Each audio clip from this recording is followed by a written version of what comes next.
위기를 기회로 만드는 믿음이라는 제목으로 내려놨거든요. 위기를 기회로 만드는 믿음. 이 왕의 신하의 가정에 위기가 찾아왔습니다. 그 하나밖에 없는 아들이 병들어 거의 죽게 되었다 그랬습니다. 그 가정에 말할 수 없는 위기였겠죠. 그런데 이 위기가 주님을 만나게 된 놀라운 은혜를 입었습니다. 그러니까 이 가정의 위기가 기회가 되고 예수님을 만나는 기회, 온 가족이 구원 얻는 기회, 축복의 기회, 이게 오직 믿음으로 그렇게 된 것입니다.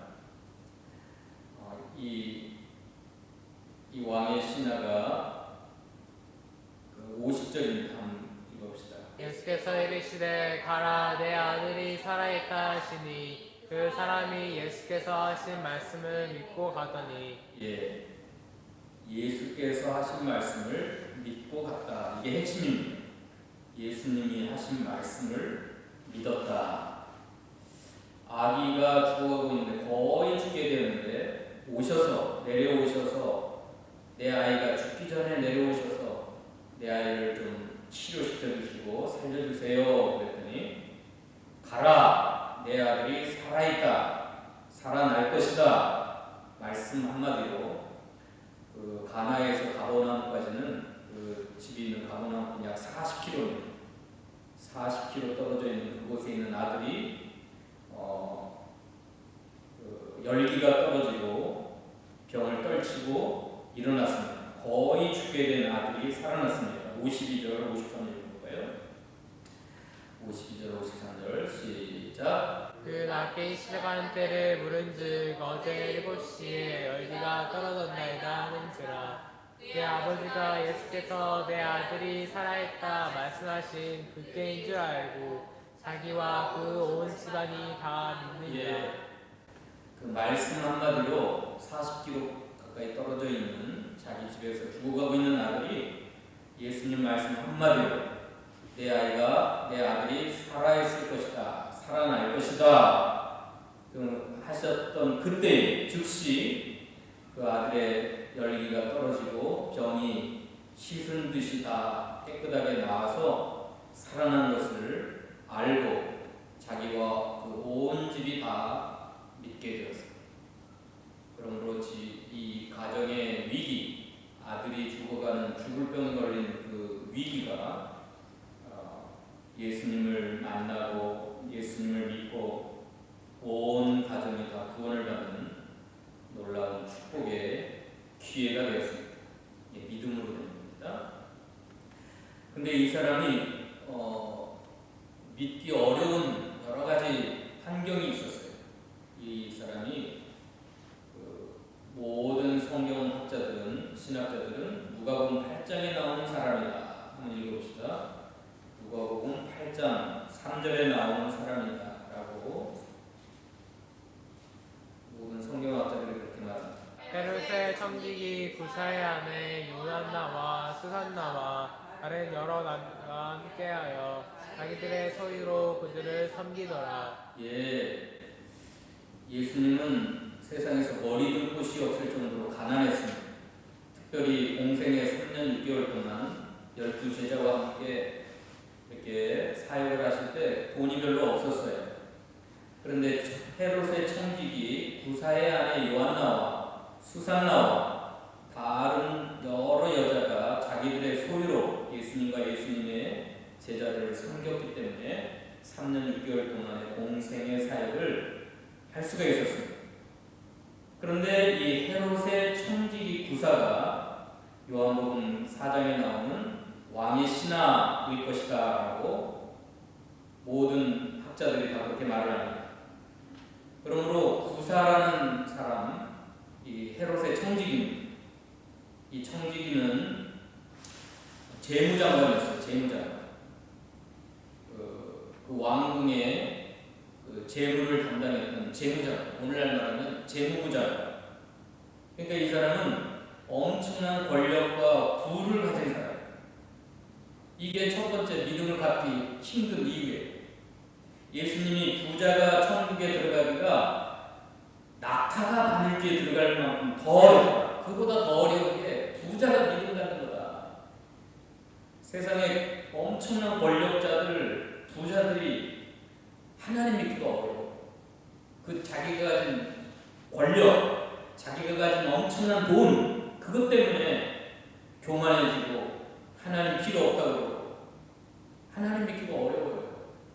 근데 이 구사라는 왕의 신하, 헤롯 왕궁의 재무부 장관을 했던 이 구사가 아들이 죽어가는 그 위기가 겸손하게 만들었고 하나님을 찾게 만들었고 예수님이 오셨다고 하는 소문을 듣고 내가 예수님께 나아가서 내 아들의 병을 고쳐달라고 해야 되겠다. 그런 마음을 갖게 됩니다. 이게 이 가정의 위기가 도리어 엄청난 축복이 될 수 있는 겁니다. 만약에 아들이 병들어 죽고 가지 않았으면 이 구사라는 사람이 그 재무부 장관이 뭐 하려고 하나님 찾겠어요? 뭐 하려고 예수님께 나아가겠어요? 이 엄청난 권력, 엄청난 재물, 이게 믿음을 방해하는 요소였어요. 그런데 그 가정의 아들의 병 때문에 그 병도 보통 병이 아니라 그냥 거의 죽게 돼요. cross the death, 영어로 말하면 거의 죽음에 가까운 병이에요. 죽어가고 있었어요. 그것 때문에 예수님 앞에 나아가고 예수님께 자기 아들의 병을 고쳐달라고 믿음을 갖게 돼요. 두 번째로 이 사람이 믿음을 가질 수 없었던 가지기 힘든 이유가 헤롯입니다. 헤롯을 모시는 왕의 신하인데 헤롯이 누구예요? 아주 악한 사람. 세례 요한을 죽인 사람. 자기 동생의 와이프를 빼앗은 사람이에요. 자기 동생 빌립의 아들을 빼앗아서 자기 아내로 삼고 그것 때문에 세례 요한을 죽이고 나중에는 사도행전 13장에 자기가 막 연설을 하니까 사람들이 이건 신의 목소리다. 그러니까 자기가 하나님처럼 높임을 받다가 하나님이 충이 먹어 죽게 한 사람, 그런 사람을 모시는 사람이에요. 이 왕의 신하 부사가 자기 측근 가장 가까이 있는 사람이 하나님을 모르는 악한 자. 누가복음 13장에서는 이 예수님이 헤롯이 당신을 죽이려 합니다. 그러니까 헤롯왕이 예수를 죽이려고 그랬어요. 세례 요한이 부활한 게 아니라 그래가지고 예수를 죽이려고 그랬어요. 그러니까 뭐라고 하냐면 예수님이 저 여우에게 가서 이르라. 오늘과 내일 내가 갈 길을 가리니. 그러니까 그 헤롯을 향하여 예수님은 여우 같은 인간. 예수님이 헤롯을 평가하기를 여우 같은 인간이라니까 그 여우와 같은 인간을 모시는 신하였어요. 그러면은 사람이 가장 가까운 사람에 의해서 영향을 받게 되어 있어요. 그런데 이 왕의 신하가 예수님께 나와서 온 가족이 믿고 구원을 받을 수 있었던 놀라운 하나님의 은혜예요.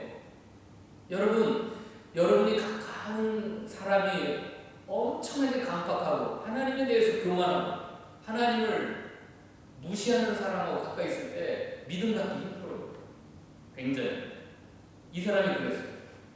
이 왕의 신하가 믿음을 갖게 된 건 엄청난 축복이고 은혜인데 어떻게 왜 그랬어요? 아들의 죽을 병 때문에. 그런 거 다른 사람이 사랑으로 역사하는 믿음.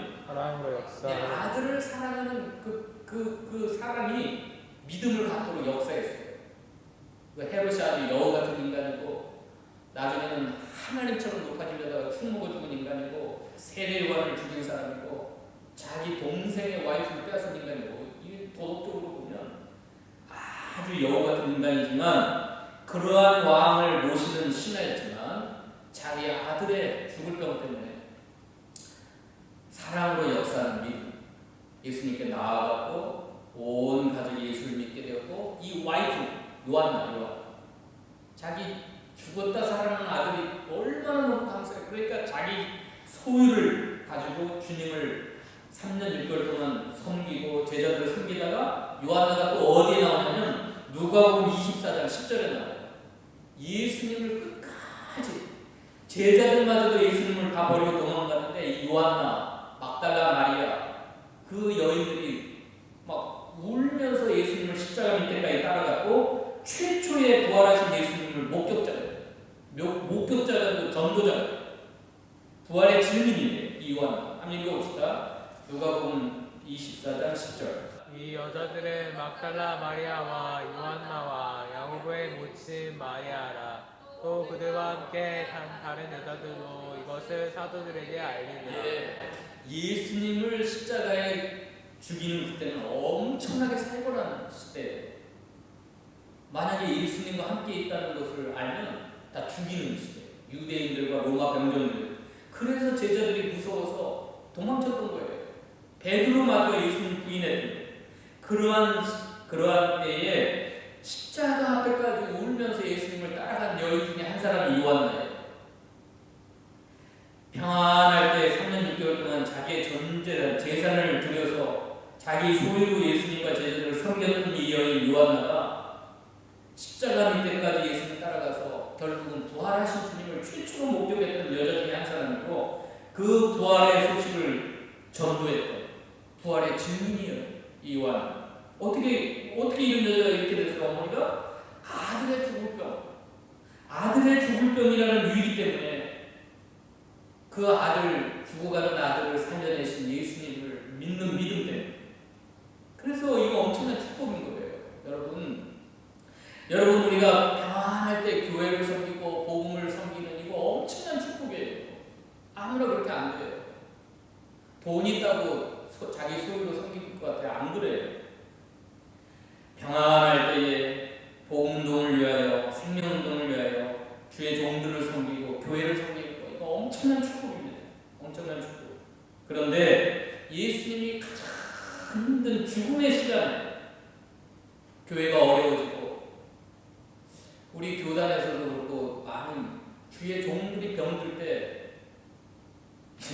교인들이 다 떠나가고 안 돌봐요. 아무튼 예수님의 죽음의 순간 그때까지 따라간다는 거 이거 신실한 믿음이에요. 편안한 믿음. 교회가 어려워지고 목회자가 병들고 힘들어지는 그 순간에도 변함없이 섬기고 함께하고 이 요한은 그랬어요.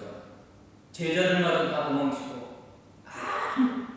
그 수많은 무리들 예수님께 병 고침받고 예수님께 은혜 받았던 수많은 사람들이 한순간에 돌변해갖고 십자가에 못 박으라 그 시간에 변함없이 주님을 사랑하고 주를 따라가고 그러다가 부활하신 주님을 최초로 목격하고 부활의 증인이 되어서 부활하신 주님을 전하는 요한.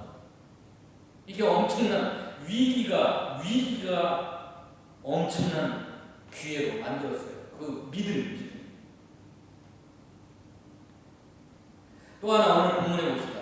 이 구사라는 사람이 믿음을 가질 수 없는 이유가 있어요. 43절을 보죠. 44절.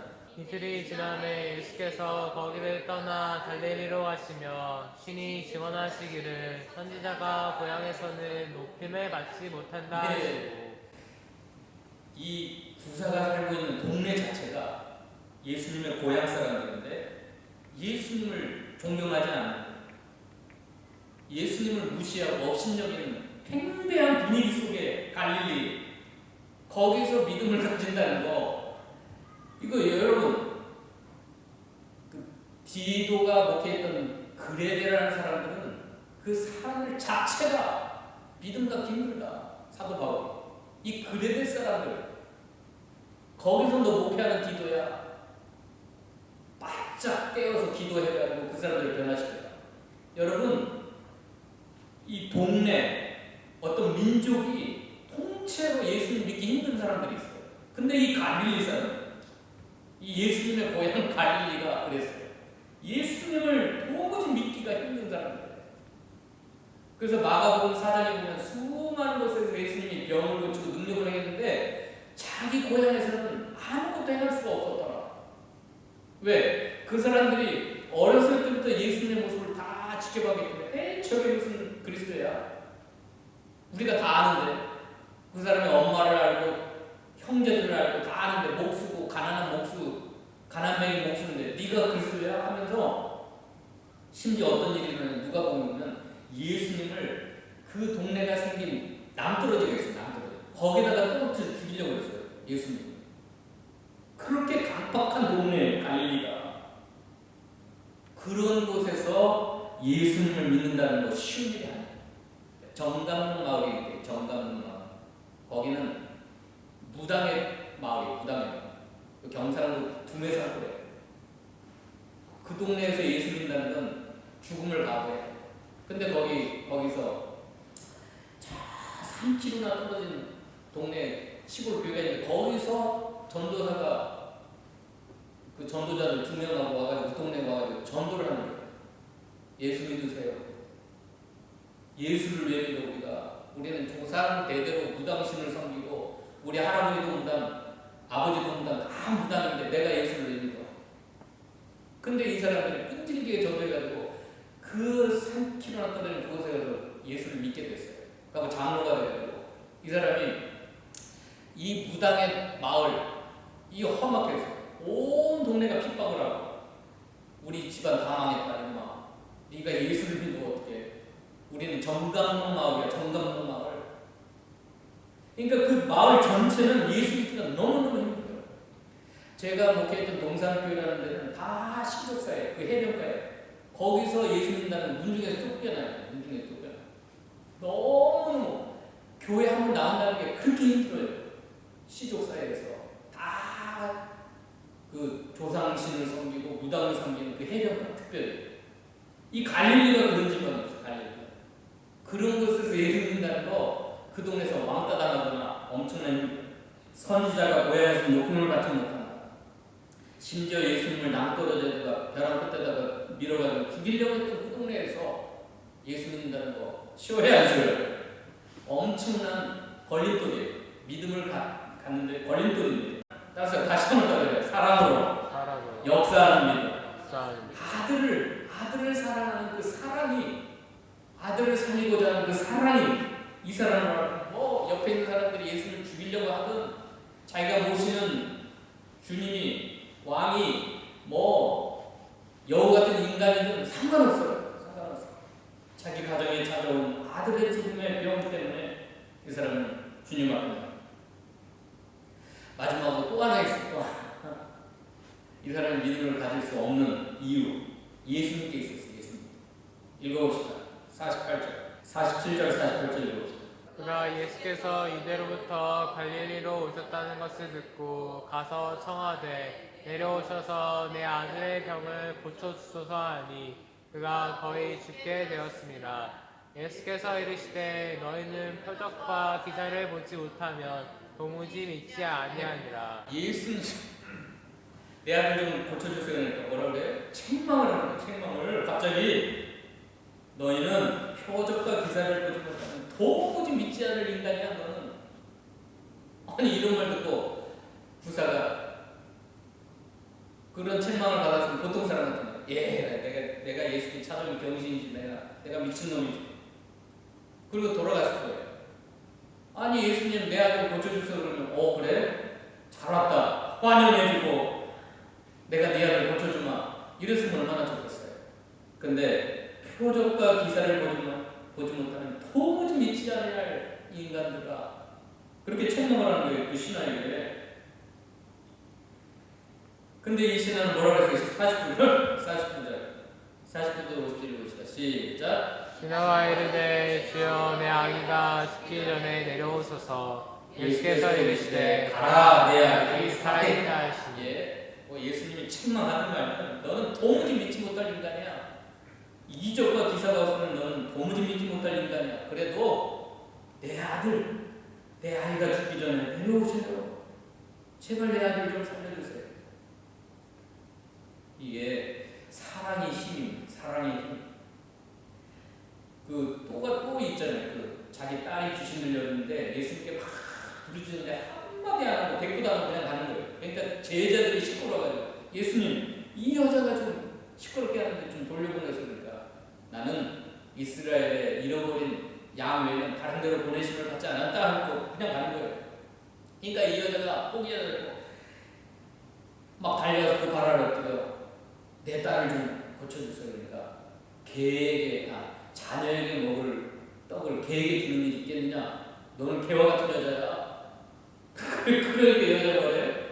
그래도 포기하지 않고 그래요, 맞습니다. 개들도 자녀들의 상에서 떨어지는 부스러기도 먹지 않습니까? 그러니까 예수님 뭐래요? 내 믿음이 크다. 여자야, 내 믿음대로 내가 하니까 즉시로 딸에게 있던 흉악한 귀신이 떠나갔더라 그랬어요. 때때로 우리가 사람들의 영향을 받아서 믿음을 갖지 못할 때가 있어요. 나는 믿고 싶은데 내 주변에 가까운 사람들, 그 동네 분위기 때문에 교회 못 가는 사람들, 이 주변 사람들에 의해서 상처받고 교회 안 가고 믿음을 포기한 사람들이 많더라고요. 헤어롯 같은 여우, 또 그 동네 분위기 갈릴 사람들. 그렇지만 더 무섭게 우리를 믿음을 떠나게 만드는 이유가 예수님이에요. 예수님. 하나님. 그 정감록 마을에서 예수 믿은 그 장로님이 어떤 일이 벌어지냐면 이 마을에 교회를 세우는 게 내 꿈입니다. 하나님 이 마을에다 교회를 세우기 위해서 기도하고 있는데 1년 사이 자식이 6명이 죽어요. 1년 사이에 딸이 5이 죽고 아들이 하나가 죽고 6명. 그러니까 동네에서 난리가 났어요. 봐라, 우리 동네는 조상 대대로 무당을 모시는 동네인데 네가 예수를 믿어서 네 가정이 쫄딱 2달 사이에 딸 2이 죽고 그 다음에 3달 사이에 또 죽고 1년 사이에 6명이 죽어버려요. 그러니까 보통 사람 같으면 하나님 버립니다. 믿음 떠나요. 근데 이분이 무덤가에 앉아가지고 50일을 기도하는 통곡을 하는 거예요. 이게 웬 말입니까? 그래서 그 사람의 별명이 현대판 요빈이죠. 현대판. 막 펑펑 울면서 50일을 기도하고 있는데 놀라운 하나님의 은혜가 있는 거예요. 치유의 역사가 있어요. 그래서 이 사람이 기도해주면 놀라운 병이, 암병이 사라지고 그 소경이 눈을 뜨고 평신도예요, 평신. 그래가지고 동네 미친 여자들, 귀신 들린 사람들이 다 몰려오고 전국에서 몰려 이 사람이 붙들고 기도해주면 귀신이 다 떠나고 그래가지고 그 동네에 드디어 교회가 생기고 이 사람이 장로가 돼요. 자, 동네 분위기가 이 사람의 믿음을 못 갖도록 만들었지만 특별히 하나님, 예수 믿는데 예수 믿고 자기의 평생 소원은 이 동네에, 이 무당의 동네에 교회가 세워지는 게 소원인데 왜 자녀들을 6명을 내요? 근데 기도하는 중에 하나님께서 그 자녀들의 천국에 있는 모습을 보여줍니다. 내 자녀들이 지금 이렇게 나와 함께 있다. 염려하지 마라. 이렇게 좋은 곳에 나와 함께 살고 있다. 그 천국에서. 그래서 이 사람이 펑펑 웃는데 하나님의 놀라운 빛이 자기에게 임해가지고 자기에게 치유의 역사, 귀신이 다 떠나고 병든 자가 고쳐지고 그 장면이 그렇게 됐어요. 때때로 우리는 하나님 때문에 믿음을 갖지 못할 때가 있어요. 아니, 아들 고쳐달라는데 책망을 하는 예수님 때문에 표적과 기사를 보지 못하는 도무지 믿지 않느냐, 너는 믿지 못할 인생이다, 인간이다. 그렇게 말을 합니다. 그래도 이걸 뛰어넘으려는 게 뭐냐면 사랑입니다. 자기 자식에 대한 사랑. 이 신하는 전혀 예수님에게 상처받지 않고 주여 내 아이가 죽기 전에 내려오세요. 그러니까 내 아이가 살았다. 그러니까 아무 의심 없이 믿고 가는 거예요. 따라서 합시다. 예수께서 하신 말씀을 믿고 가더니 예, 아무 의심 없이 지금 우리 집하고 지금 예수님과는 40km가 떨어져 있는데 예수님 말씀 한마디면 천지를 창조하시는 말씀이신 태초부터 있는 말씀이요 말씀이 육신을 입고 이 땅에 오신 분 하나님의 독생하신 하나님의 아들 이렇게 믿은 거예요. 그냥 믿어진 거예요. 우리가 아까 찬양할 때 성령이 내 마음을 밝히사 믿음을 갖게 하시고 때를 따라 나에게 믿음의 길을 인도해 주시고 감사합니다. 우리가 찬양했잖아요. 여러분 우리가 어떻게 하다가 하나님 믿게 됐어요? 우리들의 인생 가운데 수없이 많은 문제가 있었어요. 믿음을 갖지 못할 문제들, 내 가정의 형편, 내 가정에 임한 무슨 고난들, 또 내 주변의 사람들, 내가 겪은 모든 일들 때문에 우리가 믿음을 갖지 못할 이유들이 너무나 많았는데 어떻게 하다가 우리가 주님 이곳에 완전히 있어요. 이 추운 날 하나님의 은혜입니다. 성령이 내 마음을 밝혀가지고 영원한 축복과 생명을 주시려고 나로 하여금 믿음을 포기하게 하고 이 믿음의 길로 인도해 주신 거예요. 얼마나 감사해요. 그래서 이 믿음이 그 모든 문제를 뛰어넘었고 이 위기를 기회로 만들었고 축복으로 만들었고 이 가정이 평생 예수님을 섬기다가 예수님의 십자가까지 따라가다가 예수님의 부활의 증인이 되고 이 아들이 어떻게 됐어요? 성경에 기록되지 않았어요. 이 구사와 요한나의 아들이 어떻게 됐겠어요? 얼마나 하나님 나라를 위하여 귀하게 쓰임받았을 거예요. 이 아들. 그렇지 않았으면 그냥 여우 같은 해로 모시다가 세상에서 떵떵거리면서 그 엄청난 권력과 부 때문에 이 아들이 망나니가 되겠죠. 보통 부자들의 아들이 그러잖아요. 하나님 없이 그냥 세상에서 즐기다가 살다가 지옥 갔겠죠. 이 아들이. 그런데 이 가정에 하나님이 엄청난 은혜와 복을 허락하시려고 이 아들에게 죽을 병에 걸리게 하셨고 그 아들을 사랑하는 사랑으로 역사하는 믿음이 이 가정에 엄청난 축복으로 임해가지고 이렇게 하나님의 은혜와 복을 받았습니다. 아무쪼록 오늘 예수님께서 행하신 이게 두 번째 표적이에요. 가나에서 행하신 두 번째 표적이 오늘 여러분의 신령과 삶과 여러분의 가정과 여러분의 자녀들에게 있기를 축원합니다. 축원합니다. 이런 놀라운 축복을 받으세요. 기도하십시오. 오늘 구사의 가정, 요한나의 가정에 엄청난 위기가 닥쳤지만 아들을 사랑하는 사랑으로 역사하는 믿음이 그 모든 위기를 기회로 만들었고 축복으로 만들었고 하나님 앞에 쓰임받는 가정으로 세워주셨사오니 감사합니다. 그 구사와 요한나가 믿지 못할 환경들이 너무나 많았지만 오직 아들을 사랑하는 그 사랑으로 역사하는 믿음이 그 모든 장애물을 뛰어넘고 마침내 하나님의 은혜로 믿음을 갖게 되었고 아들이 살아나게 되었고 온 가정이 믿음으로 하나님을 섬기다가 하나님께 쓰임받게 되었사오니 감사합니다. 오늘 이러한 놀라운 축복이 이곳에 모인 우리 모두에게 임하도록 은총을 베풀어 주시옵소서. 예수님의 이름으로 기도하옵나이다. 아멘.